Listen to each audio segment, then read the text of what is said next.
उसने ऑर्गेनाइज किया।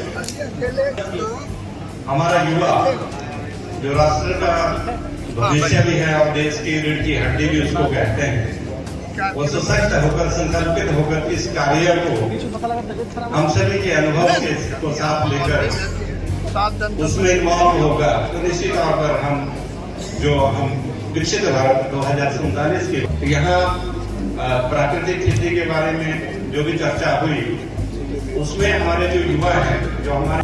नमस्कार, আমি সৌমেন কোলে, সম্পাদক তফসিল জাতি আদিবাসী প্রাক্তন শ্রেণী কৃষি বিকাশ শিল্প কেন্দ্র। আজ আমরা দিল্লির কনস্টিটিউশন ক্লাবে আমাদের অর্গানাইজেশনের পক্ষ থেকে একটা ন্যাশনাল সেমিনার করছি ন্যাচারাল ফার্মিংয়ের উপর, অর্থাৎ প্রাকৃতিক খেতির উপর। আজকে আমরা দেখেছি যে আজকে পশ্চিমবঙ্গ তথা ভারতবর্ষের স্বাস্থ্যের উপর কী হাল আছে, আমরা দেখেছি এটা। আজকে পশ্চিমবঙ্গ তথা ভারতবর্ষে যদি আমরা 20 সাল 30 সাল পিছনে চলে যাই, তখন যতগুলো হসপিটালের পাশাপাশি নার্সিংহোম ছিল, আজকের সংখ্যাটা কয়েক গুণ নয় কয়েকশো গুণ বেড়ে গেছে। অথচ সেগুলো নমনম করে চলছে। তার একটাই কারণ, রোগ জ্বালার পরিমাণ বেড়ে গেছে। তো রোগ জ্বালার পরিমাণটা বেড়েছে কোথা থেকে?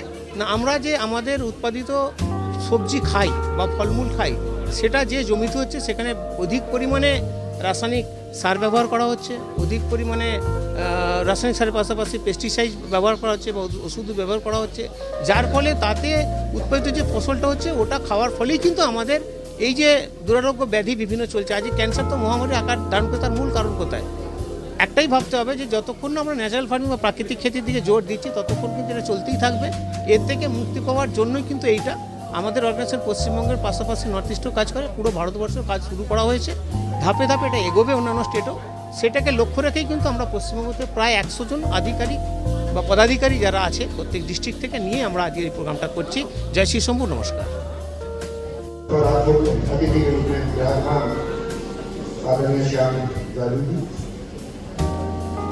प्रोफेसर शर्मा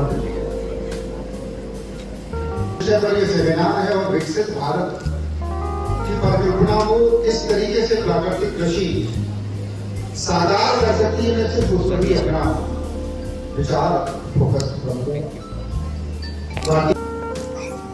तो लगभग 1,60,000 वर्ष तक जो हमारा पूर्वज थे वो प्रकृति में विचरण करते थे, लेकिन लगभग आज से 10,000 वर्ष पूर्व सेक्रेड एग्रीकल्चर जिसे कहते हैं कि हम लोग भूमि दोहन करते हुए हम लोगों ने प्राकृतिक कृषि करते थे और प्राकृतिक उत्पाद करते थे और प्रकृति का उत्पाद हम लोग खाते थे।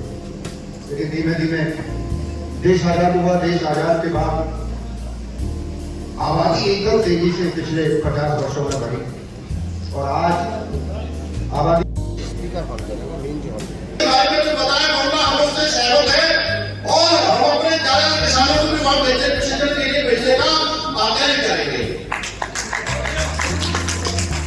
लेकिन मैं उनकी एक बात से सहमत नहीं हूं। उन्होंने कहा किसान आंदोलन क्यों करता है?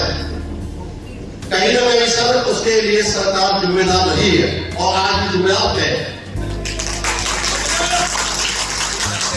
50 साल पहले एक कब्जा की क्या शैली होती थी आपको पता है? और आज अध्यापक की शैली क्या होती है ये भी आपको पता है।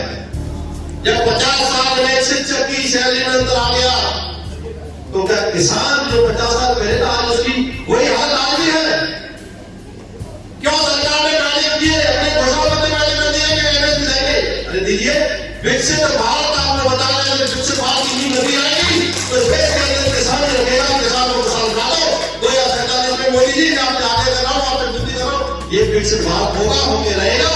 मैं आपको बता रहा हूँ। ये आपको इस मंच के माध्यम से एक बात और कहना चाहूंगा। यहाँ बहुत सारे किसान साथी आए हुए हैं, वो हाथ मिला करके बता रहे किसान साथी क्या सर्दी गर्मी और वो मौसम को जानते हैं? वो सर्दी में भी काम करता है, गर्मी में भी काम करता है, लेकिन करता किसके लिए है?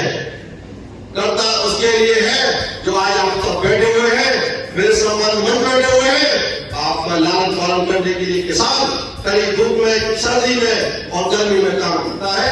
तो ये आपके लिए अन्नदाता ही है। इस किसान को अन्नदाता ही माना है, अन्नदाता ही रहेगा, क्योंकि ये किसान नहीं रहेगा तो ये देश भी खुशहाल नहीं रहेगा।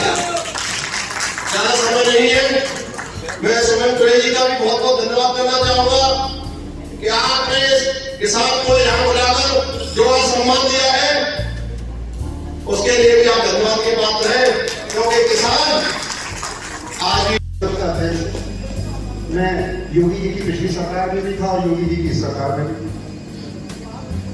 उत्तर प्रदेश कृषि की दृष्टि से बहुत बड़ा राज्य है, 4 एग्रीकल्चर यूनिवर्सिटीज है।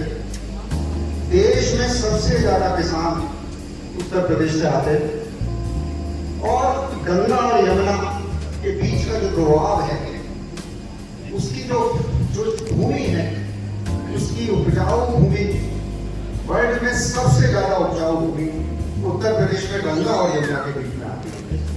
लेकिन फिर भी पिछले 30-40 वर्षों में हम लोगों ने देखा कि खेती का स्वरूप बदलने लगा और धीमे धीमे खेती जहर की रोटी होने लगी, क्योंकि हम उत्पादन और उत्पादकता, क्योंकि उत्पादन बढ़ाना था तो हम धीमे धीमे हम लोगों का जो फोकस था वो उत्पादकता पर बढ़ने चला और ज्यादा उत्पादकता के चक्कर में हम लोगों ने ज्यादा उन्नत किस्म के बीज के साथ साथ ज्यादा खाद, जब ज्यादा खाद इस्तेमाल करेंगे तो ज्यादा पानी की जरूरत पड़ेगी, तो हम लोगों ने धीमे धीमे भूमि जमका के दोहन करना चालू कर दिया। और जब ज्यादा पानी लगाएंगे, ज्यादा खाद का इस्तेमाल करेंगे तो ज्यादा कीटनाशक का भी इस्तेमाल हम लोग करते हैं और धीमे धीमे खेती, हम लोगों की खेती जहर की खेती में परिवर्तित हो गई। और आज हम बात करते हैं, यहाँ पर हम लोग यहाँ पर दिल्ली में हैं, NCR में, यहाँ पर प्रमुख नदी यमुना बहती है। जिस यमुना में हम लोग अपना हाथ नहीं धो सकते, उस यमुना के अगल बगल में आस पड़ोस में उठी हुई सब्जियों को हम अपनी थाली में और प्लेट में सजाकर लोगों को देते हैं। इस पर हम लोगों को विचार करना चाहिए। एक विषय और, गौ आधारित कृषि बहुत इस समय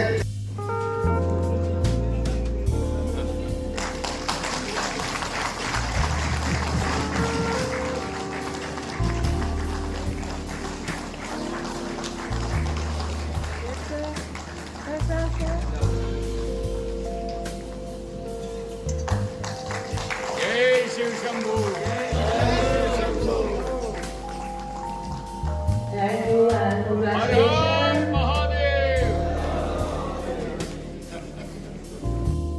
इससे बहुत ज्यादा जो महत्वपूर्ण समय रहा पिछले 36 साल में, वो प्रयास संस्था के माध्यम से जो कुछ देश में हम लोगों ने काम किया, और शायद ये विषय जिसकी चर्चा आज पूरे दिन होती रही, ये प्रयास से ज्यादा संबंधित है बनस्पत मेरे पुलिस के और सरकारी काम से। आप लोगों को मालूम होगा, बात बच्चों के साथ हुई 1988 में, जब मैं डिप्टी कमिश्नर पुलिस था। और जैसा होता है कि ऐसी संस्थाएं जो होती हैं वो किन्हीं जरूरतों से पैदा होती हैं, या कभी कभार किसी हादसों से पैदा होती हैं, कभी कभार किसी ऐसी स्थितियों से पैदा होती हैं जहाँ संघर्ष है, जहाँ परेशानियां हैं। और प्रयास की शुरुआत एक आग से हुई। जहांगीरपुरी के इलाके में एक बड़ी आग लगी, बहुत सारे बच्चे सड़क पे आ गए, बिना घर बार के हो गए। मुझे ऐसा लगा कि इनके लिए कुछ करना चाहिए, संस्था की शुरुआत हुई। मैं लंबी बात नहीं करना चाहूँगा, विषय से संबंधित जो प्रयास का काम है, जो हमारा काम रहा, मैं उसके बारे में 2-3 शब्द कहना चाहूँगा। कि प्रयास के 2 भाग हैं। एक हिस्सा प्रयास का है जहाँ हम सड़क के बच्चे, कामकाज के बच्चे, बिना घर बार के बच्चे, ऐसी महिलाएं या ऐसे लोग जिनको स्वास्थ्य की सुविधाएं नहीं मिलती हैं, जिनको शिक्षा नहीं है, ऐसे लोगों के लिए एक हिस्सा प्रयास का काम करता है। प्रयास का दूसरा हिस्सा बहुत महत्वपूर्ण है, जहाँ पे हम लोग वोकेशनल ट्रेनिंग 5 जन शिक्षण संस्थाएं जो भारत सरकार की कौशल विकास मंत्रालय से जुड़ी हुई हैं, वो करीब 10,000 लोगों को ट्रेन करती हैं रोज।